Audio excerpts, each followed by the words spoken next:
Ayatollah Ali Khamenei নিহত।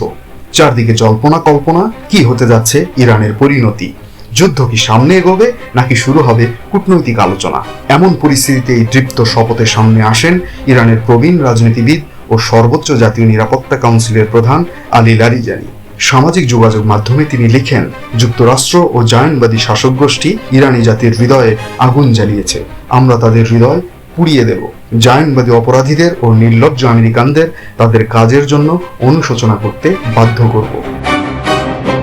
নেতৃত্বের অভাব পূরণ করে ইরানকে যুদ্ধের মাঝে দারুণভাবে এগিয়ে নিতে থাকেন অভিজ্ঞ আলী লারিজানি। এরই মাঝে আসে দুঃসংবাদ।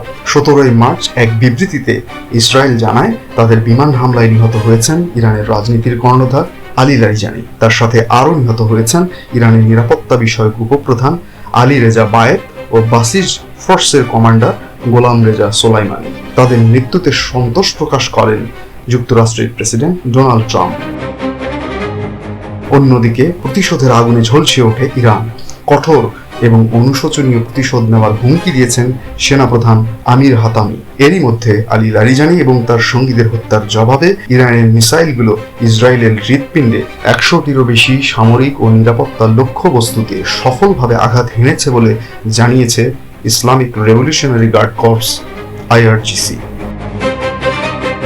ফার্স নিউজ এজেন্সির প্রকাশিত এক বিবৃতিতে IRGC জানায়, ইসরায়েলের বহু স্তর বিশিষ্ট এবং অতি উন্নত প্রতিরক্ষা ব্যবস্থা ধসে পড়ায় এই স্থানগুলোতে আঘাত হানা সম্ভব হয়েছে। এই প্রতিশোধমূলক হামলায় খররম শহর 4, কদর, ইমাদ এবং খাইবার শেকান মিসাইল ব্যবহার করার কথা জানিয়েছে IRGC। ইরানের ছোঁয়া একের পর এক মিসাইলের আঘাতে শক্তিশালী বিস্ফোরণের শব্দ শোনা গেছে ইসরায়েলের মধ্যাঞ্চলীয় গুশতান এলাকায়। প্রাথমিক খবর অনুযায়ী এই হামলায় অন্তত 2 জন নিহত হয়েছেন। এছাড়া শ্যারন এলাকায় আরও অন্তত 5 জন আহত হয়েছেন বলে জানা গেছে।